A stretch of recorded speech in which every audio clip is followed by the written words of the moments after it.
dice.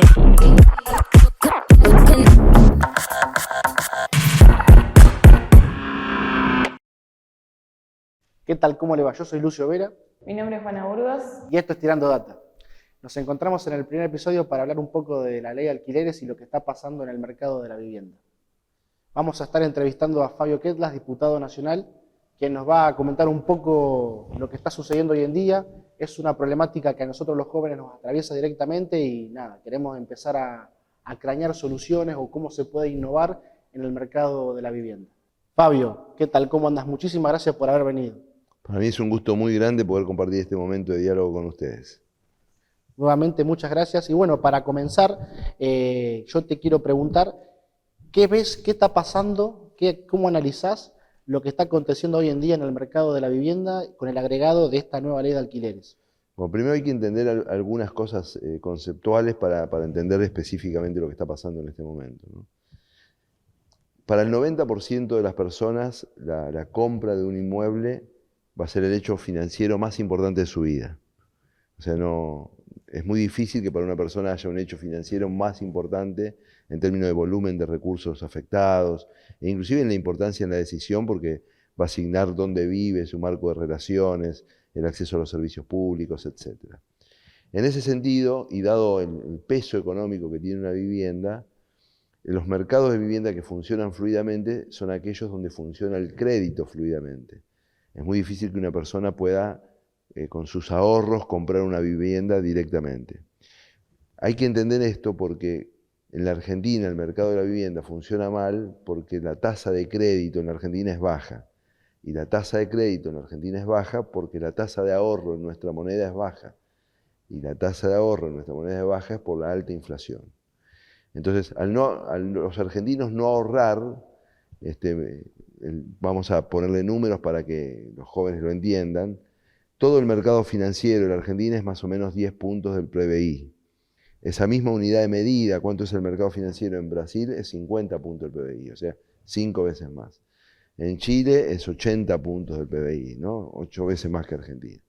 Al haber más ahorro doméstico, así se llama, los bancos disponen de recursos que los pueden prestar a largo plazo y por lo tanto las familias ahorran un poco en términos personales y acceden al crédito y de esa manera se hace más fluido el acceso al mercado de la vivienda. Tal es así que en los países donde hay estabilidad económica, el instrumento de promoción de la vivienda más usual es el subsidio de la tasa de interés, digamos, ¿no?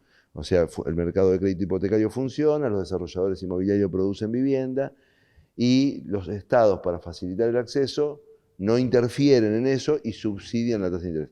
En la Argentina, al no haber crédito, ese instrumento queda absolutamente desaparecido. Y cuando pasa como está pasando ahora, de que hace muchos años de que no hay crédito, es como una cola de supermercado que el cajero no tica, digamos, ¿no? Que se va haciendo cada vez más larga. O sea, hay cada vez más generaciones de argentinos que al no acceder al crédito, por lo tanto, tienen que ir al mercado de alquiler, que está más presionado porque no funciona el mercado de compra. Y en relación al mercado de alquiler, hay que decir muchas cosas. Así como dijimos esto del volumen, decir que los argentinos para escapar de la inestabilidad, muchos argentinos, los que pueden, para escapar de la inestabilidad macroeconómica, como no ahorran en pesos, ¿en qué ahorran? Ahorran o en dólares o en inmuebles. Los que ahorran en inmuebles sin tener necesidad de inmueble, que lo toman como un valor de refugio, de alguna manera empujan el precio del inmueble hacia arriba, digamos, porque es una demanda adicional que se genera.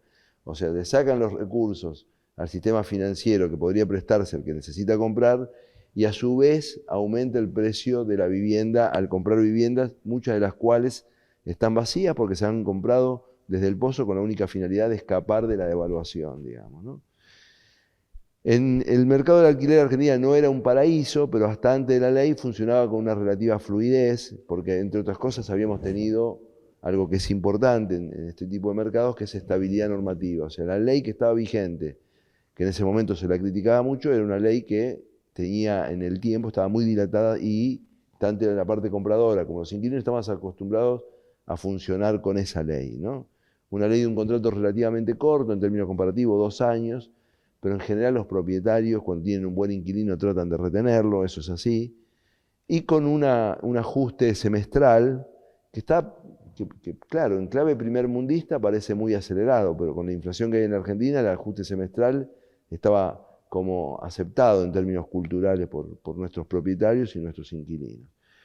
Con buenas intenciones se sancionó una ley que pretendía alargar el plazo de vigencia del contrato, en la idea de que el riesgo de tener que mudar, de las renovaciones de contratos son muy estresantes y que había que proteger ese vínculo, y llevar la renovación contractual en vez de 6 meses a 1 año. Pero esto coincidió con un proceso de aceleración inflacionaria, entonces los propietarios, para protegerse de esas dos medidas, digamos, que les significan como un costo adicional o un problema adicional, empezaron a subir el precio de los alquileres, tanto porque tienen que esperar 1 año para renovar, como eventualmente tienen el riesgo de un inquilino problemático 1 año adicional. Esto significó el retiro de un montón de unidades de vivienda, sobre todo en los grandes centros urbanos, en la capital federal y el área metropolitana, en Rosario, en Córdoba, y la aceleración del precio de los alquileres, y muchos aprendizajes. Un primer aprendizaje, que las leyes en general no son buenas o malas, si no son adecuadas a un contexto o no son adecuadas a un contexto. Y la idea de que la supuesta protección al inquilino voluntarista termina siendo negativa si lo que haces vos es romper el mercado, que no se rompió absolutamente. En la Ciudad de Buenos Aires se retiraron 50.000 unidades del parque de vivienda de alquiler, pero que sí, 50.000 es una afectación significativa, digamos, ¿no? Ahora, eventualmente eso está en revisión y se le añadió un aspecto adicional, que es la posibilidad de generar algún tipo de promoción fiscal para aquellos que pongan vivienda en el mercado de alquiler, digamos, que esa vivienda no pague bienes personales o alguna cosa de ese tipo. Siempre tratar de alinear, en general los seres humanos funcionamos bajo incentivos. Digamos, cuando los incentivos están bien puestos, se producen resultados, ¿no? Este es un incentivo razonablemente bien planteado y de ser sancionado va a tener efectos positivos. Ahora, yendo al tema de fondo, que dijiste nos atraviesa a los jóvenes, ustedes que tienen una vida por delante, si la Argentina no estabiliza su macroeconomía y si no tiene moneda, no solo la cuestión del alquiler, todas las relaciones socioeconómicas quedan golpeadas, digamos, ¿no? La moneda es una referencia cotidiana que tenemos de transacción, etcétera, y por supuesto es muy erosivo de nuestra calidad de vida no tener un punto de referencia, no saber lo que es caro, lo que es barato, no tener el bien adecuado para generar ahorro, que debería ser tu moneda, o que generes ahorro de baja escala, que tengas que ir a otras cosas a ahorrar, es la verdad antinatural de alguna manera, y me parece que esto deberíamos transformar en una causa generacional, la idea de que la Argentina no puede seguir teniendo una inestabilidad tan marcada en tiempo y que tiene que tener disciplina macroeconómica, porque toda redistribución, toda política pública asignativa, toda calidad de servicio público, todo eso es después de tener una buena macroeconomía. Si no, una macroeconomía desordenada rompe los servicios públicos, la calidad de vida, la convivencia, etc.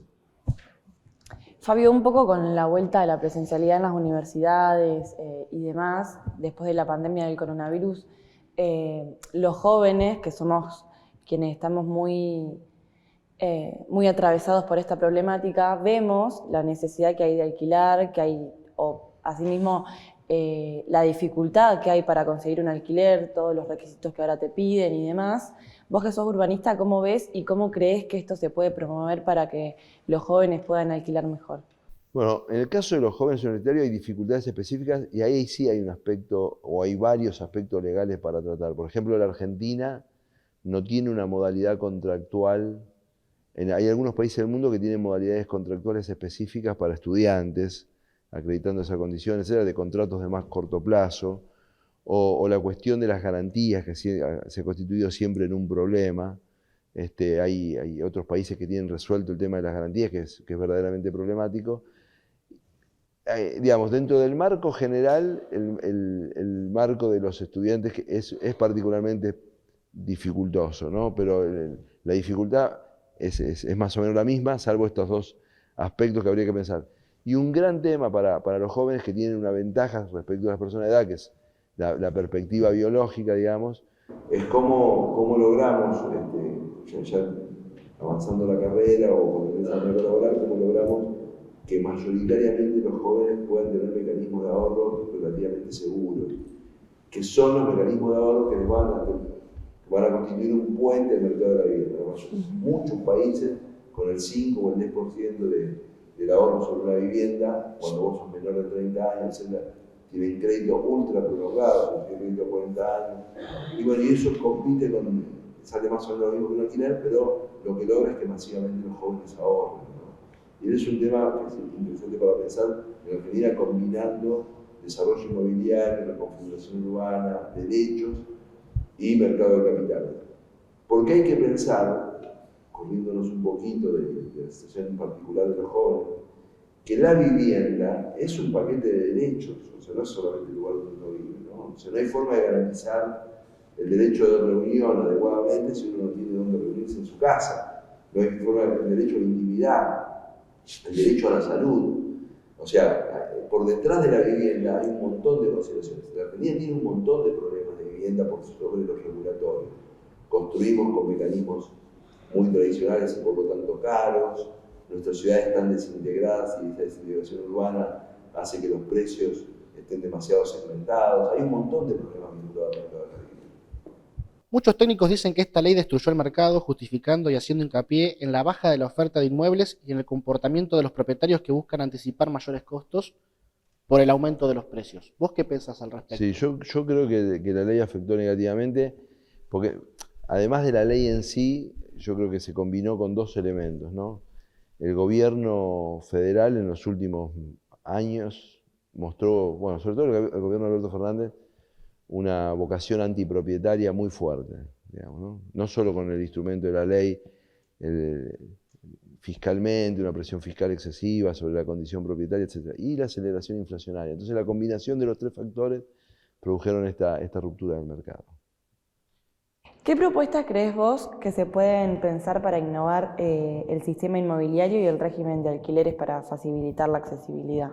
Vamos a dividir, la pregunta son dos preguntas, ¿no? ¿Cómo innovar en el mercado inmobiliario y cómo en el mercado de alquileres? En el mercado inmobiliario en general, yo hice una propuesta que tiene estado parlamentario, que es la generación masiva de suelo urbano, que es una propuesta que hay que reconocer que no es válida para todo el país porque en las áreas metropolitanas es más difícil, pero lo cierto es que en la Argentina hay muchos jóvenes que viven en localidades de 50, 60, 70 mil habitantes, 30 mil habitantes, y acceder a un lote les es muy difícil. Y la verdad es que la posibilidad de que se produzca un lote con papeles, con acceso a los servicios públicos básicos, el costo de producción de un lote razonablemente en una ciudad de 50 mil habitantes es 7 u 8 mil dólares, y cuando un joven quiere comprarlo en esas ciudades vale 20, 25 o 30 mil.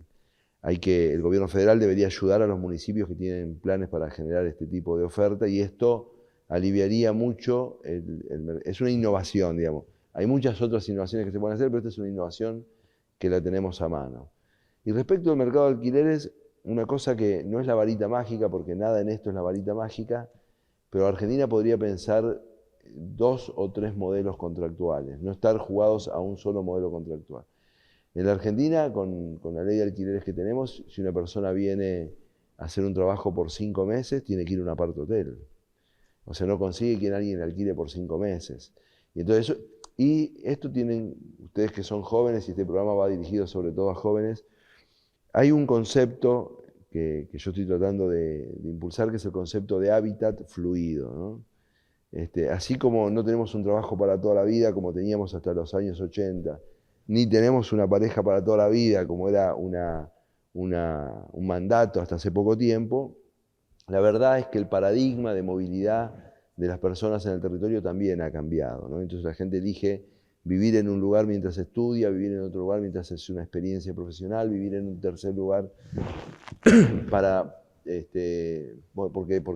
porque tiene una preferencia, el teletrabajo, los servicios a distancia, etcétera, lo facilitan. Y entonces, bajo ese concepto de hábitat fluido, hay que pensar que la contractualidad tiene que dialogar con estas condiciones sociológicas. ¿Crees que la falta de créditos hipotecarios hace que más hogares deban solucionar su necesidad de vivienda en el mercado de alquiler, a pesar de que se sumen al mercado las unidades que antes se ofrecían turismo en plataformas de alquiler? Sí, la falta de crédito hipotecario es al final del camino uno de los problemas más severos. No es el único problema, porque si uno empieza a listar problemas, la ineficiencia de los institutos públicos de vivienda es un problema, el hecho de que no haya modelos de urbanización inclusiva y que las periferias urbanas se degraden muy rápido es un problema. Bueno, hay un montón de problemas, ¿no? Pero sí, efectivamente, ¿por qué digo lo del crédito hipotecario? Voy a dar el ejemplo de la Ciudad de Buenos Aires. En la Ciudad de Buenos Aires, según estimaciones, hay entre 150.000 y 200.000 inmuebles vacíos. Quiero aclarar que digo vacíos y no ociosos, porque muchos de ellos fueron comprados como reserva de valor, por lo tanto están cumpliendo su función. No son ociosos, pero son vacíos. Y la verdad es que para el volumen de la Ciudad de Buenos Aires, entre lugares que se estarían haciendo una obra, lugares que estarían esperando que el hijo se reciba para ocuparlo, etc., lo razonable sería que hubiera 15 o 20.000, no 150 o 200.000. Entonces vos tenés un montón. Ahora, esas personas obviamente no lo van a querer vender a sus inmuebles por debajo del valor que lo compraron. Y la posibilidad de que aparezcan compradores, digamos, que dinamicen el mercado y que le den valor a eso, es que haya crédito hipotecario. O sea, y a su vez, si ahorrar en un inmueble y después en el tiempo venderlo es un negocio, eso mantiene vivo el desarrollo inmobiliario. Porque uno de los problemas que todavía Argentina no tiene, pero que podría tener, y se está asomando a tener, es que invertir en un inmueble sea mal negocio y se retiren los inversores. Si se retiran los inversores, nosotros no vamos a tener un problema como ahora regulatorio de la ley. Directamente no vamos a tener las unidades. Eso es peor que el problema de la ley. Entonces, esto hay que saber pensarlo holísticamente, pensarlo de manera inteligente, y el crédito hipotecario es la clave de bóveda de la solución de 3/4 de los problemas. Fabio, ¿coincidís en que los aumentos son el resultado de las causas de corto plazo como la inflación, el atraso de alquileres producto del congelamiento de precios por la pandemia, como así también de largo plazo, como la evaluación inmobiliaria desfasada de los últimos salarios? Sí. A ver, la inflación decididamente, para nosotros los alquileres son muy altos, sobre todo comparado con la capacidad salarial que tiene una familia media de la Argentina. Ahora, en relación de la expectativa que tiene el propietario en términos del inmueble, alquilar en la Argentina no es un gran negocio. Entonces, la paradoja argentina es que es caro para el inquilino sin ser un extraordinario negocio para el propietario. Y ahí, ese es uno de los temas. Uno podría preguntarse, bueno, están muy caros los inmuebles, pero pareciera, cuando uno compara el metro cuadrado de Buenos Aires contra el metro cuadrado de Santiago de Chile o el metro cuadrado de Montevideo, pareciera ser que no están tan caros los inmuebles. O sea que también el mercado inmobiliario refleja un proceso de empobrecimiento general que está viviendo la Argentina. Yo acá quiero poner un asterisco porque muchas veces se preguntan, ¿cuánto es el déficit de vivienda en la Argentina? ¿2 millones, 2,5 millones, 1.800.000? ¿Cuánto es? Es muy difícil determinarlo. Una persona que vive en una casa que para que esté en condiciones tiene que invertir el 30% del valor de la casa. ¿Lo contamos dentro del déficit o lo contamos fuera del déficit solo porque está bajo techo? La persona que el chico o la chica que con su novio o novia se va a vivir a la casa de sus padres y les gustaría vivir solos, ¿no? Les gustaría vivir en su departamento, etc. Pero vive bajo techo. ¿Decimos que tenemos déficit o que no tenemos déficit en ese caso? Entonces, son todos cálculos estimativos. La Argentina no tiene una tragedia en materia inmobiliaria porque como fuimos más ricos de lo que somos, y en el mercado de la vivienda el peso de lo transgeneracional es muy fuerte, porque las viviendas, entre otras cosas, se heredan, entonces está como maquillada nuestra catástrofe de vivienda. Pero la verdad es que el mercado inmobiliario, el último momento interesante del mercado inmobiliario en Argentina fue la convertibilidad, y ya son muchos años en que el mercado inmobiliario no funciona adecuadamente. Yo también aprovecho para preguntarte, porque según un informe mensual que realiza el Centro de Estudios Económicos y Sociales Scalabrini Ortiz, plantea que durante los primeros 4 meses del 2022, la cantidad de departamentos ofertados para el alquiler cayó en promedio un 20%, por debajo del valor del mismo. ¿Qué soluciones se pueden pensar para hacer frente al desabastecimiento del mercado locativo? Bueno, nadie puede obligar a los propietarios. Acá hay un tema, nadie puede obligar a un propietario a poner su inmueble en el mercado de alquiler. Y yo hoy lo dije, el tema de generar incentivos, y el incentivo fiscal puede ser uno. Yo soy de los que creen más en el estímulo de la zanahoria, ¿no? Pero un tema en el que hay que pensar, y no es menor, es el tema de las dificultades que tienen los propietarios y los inquilinos para dirimir sus conflictos con juicios que son muy prolongados. Si los códigos procesales se adecuaran y las controversias fueran más cortas en el tiempo, mucha más gente se animaría a poner su inmueble en el mercado de alquiler. Un tema que habría que pensarlo, ¿no? Y que es que empiecen a funcionar, si en Argentina la regulación lo permite, plataformas, así como evaluamos al conductor de Uber o como evaluamos al negocio de cercanía en el que compramos, etcétera. La verdad es que hay personas que son buenos inquilinos, tradicionalmente, que son cumplidores, etcétera, y ese tipo de evaluaciones son muy importantes para un propietario para tomar decisiones. Y vuelvo sobre una cosa que dije antes. Probablemente tengamos que tener 2 o 3 modalidades contractuales. Una modalidad contractual para el corto plazo, para contratos de menos de 6 meses, con ciertas características que claramente no va orientado al mercado de las familias, pero que tiene que ser rápido, etc. Un mercado contractual para la tipología familiar, digamos, distinto. Pero hay que pensarlo porque esto que yo conté del hábitat fluido también muestra que las mismas personas pueden tener distintas necesidades en distintos momentos. Y la verdad que tener un solo contrato rígido muchas veces no dialoga bien con ese cambio, ¿no? No se puede hacer nada para obligar a los propietarios a poner, hay que incentivar, y hay 2 formas de incentivar: incentivos directos, que es el caso de una promoción de tipo fiscal, y el incentivo directo, que es que una normalización macroeconómica naturalmente produce más contratos en todas las cadenas de valor y también en el mercado inmobiliario, ¿no? Fabio, según tu criterio, ¿vos ves plausible una solución basada en la construcción de inmuebles destinados exclusivamente al alquiler por un plazo determinado, eximiendo el pago de tasas de construcción e impuestos locales, provinciales y nacionales, a efectos de poder estimular la oferta de inmuebles en el alquiler? Nosotros tenemos que legislar bien ahora cuando hagamos la reforma y ser creíbles. Sí. Porque el gran tema, el gran tema en este mercado, como en todos los mercados, pero en este tiene una característica personal, que es que los contratos tienen un plazo dilatado. Vos vas al kiosco a comprar, terminaste de pagar, terminó tu contrato, te vas a comprar ropa, en un simple acto, en las 3 cuotas de la tarjeta terminaste de pagar. En cambio, este es un mercado cuyas consecuencias se dilatan en el tiempo. Entonces, si nosotros tenemos convicción, digamos, de generar incentivos fiscales es lo que corresponde, o que queremos aumentar la tasa de inversión inmobiliaria y generamos algún tipo de instrumento para hacerlo, hay que hacerlo bien y sostenerlo en el tiempo. O sea, la clave tiene, cuando los actores empiezan a ver que la política de promoción inmobiliaria no se modifica, que la política de alquileres no se modifica, entonces empiezan a actuar de conformidad a los incentivos que vos ponés. Entonces acá hay una clave que es confianza y sostenibilidad de las políticas. ¿Qué cosas crees que deberían complementarse en una nueva ley para prevenir o hacerle frente a las consecuencias de la ley actual? Sí, yo creo que un tema que dialoga con esta cuestión de la ley de alquileres, y es nueva y que no ha entrado a consideración, es que entre la ley y este debate actual en el medio hubo una pandemia.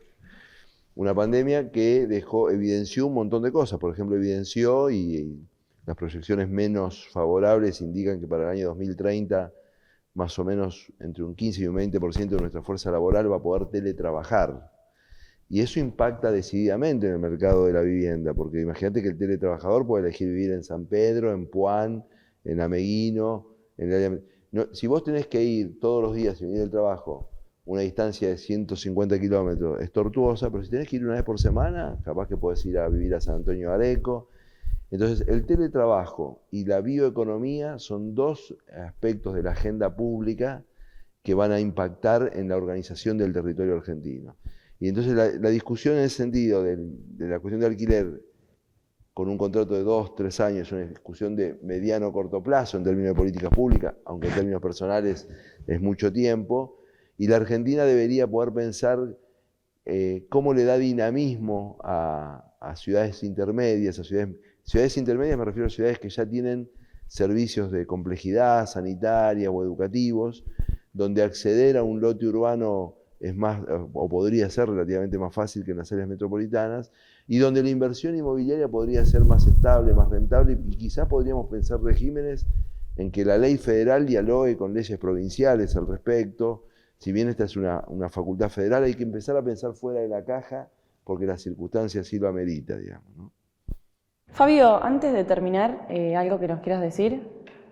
Sí, mira, estos espacios, que en definitiva son espacios formativos, para mí son el centro de la acción política, entre otras cosas porque tengo una alta consideración por la militancia política, digamos. Cuando uno se prepara para incidir en procesos sociales, hay un esfuerzo, hay una voluntad, hay una rutina, hay tareas cotidianas, hay una cosa de incidir en el grupo de referencia de uno, escribir, etc. Pero lo central es construir una visión de por qué uno hace política. Cada vez más los jóvenes inciden en la vida pública, no a través de un partido político, sino a través de causas específicas, ¿no? Los veganos, las militantes feministas, etcétera, que las movilizan una circunstancia, por cuestiones emocionales, de pertenencia, culturales o lo que fuera. Y la verdad es que los partidos representaban la tradición de una visión integral de la sociedad, ¿no? Cada vez se fue diluyendo un poco, pero nuestro partido mantiene esa esencia. Y hay un eje que vertebra la vida de nuestro partido y que tiene mucho sentido hoy porque, aunque nosotros no nos demos cuenta, la democracia está siendo amenazada en el mundo por los discursos simplificadores, por las tentaciones hegemónicas, los extremismos, etc. Entonces, parece una cantinela repetida, etc., pero la idea de que podemos convivir los diferentes, que las reformas requieren marcos institucionales, que hay derechos que son anteriores al Estado, que de todas maneras necesitamos bienes públicos para poder conformar otros derechos, etc. El mensaje del reformismo institucional democrático merece un lugar en la sociedad argentina y esa bandera la tienen que llevar ustedes. Fabio, a raíz de todo esto que venimos hablando, ¿vos creés que solo el problema es la vivienda? No, mira Juana, el problema es porque si yo te produzco una vivienda fuera del ejido urbano y vos te tenés que trasladar por una calle de tierra a ir a estudiar o no tenés acceso a los servicios públicos, el problema de la vivienda se enmarca en el problema de la ciudad. Y a mí me gustaría que los jóvenes, sobre todo los jóvenes de mi partido, luchen por lo que se llama el derecho a la ciudad, ¿no? El derecho a vivir en un espacio convivencial donde haya condiciones, porque la vida urbana tiene algunas condiciones en términos de infraestructura, calidad de servicios públicos, centralidades, etc. Y hay un aspiracional de ciudad democrática, de ciudad integrada, donde hay, viste, cuando decís en ese barrio no puedes ir, etc., eso no es una ciudad democrática, digamos, donde no hay encuentro, donde no hay vida cultural, donde el espacio público no está cuidado, el riesgo, o sea, el tema de la inseguridad erosiona la calidad de vida cívica. Entonces, en la Argentina el tema de la ciudad está empezando a ingresar en la agenda pública y la verdad que hace mucho sentido en términos de calidad de vida y nosotros tenemos que luchar por constituir, y de hecho en la provincia de Buenos Aires tenemos hermosas ciudades, hermosísimas ciudades, algunas gobernadas por nuestros correligionarios como Trenquelauquen, Tandil, etc., hermosas ciudades, y la mayoría de nuestras ciudades bonaerenses no tienen grandes patologías urbanas, e inclusive están en condiciones de crecer ofreciendo dignidad y calidad de vida a nuestros ciudadanos y ciudadanas, que es lo que nosotros aspiramos, y una vida integrada que significa mucho en términos de enriquecimiento personal. O sea, cuando uno vive en una ciudad donde hay guetos reales, en términos como pasa con las villas o como pasa con los barrios cerrados, hay una pérdida de valor relacional, hay un montón de cuestiones que se pierden.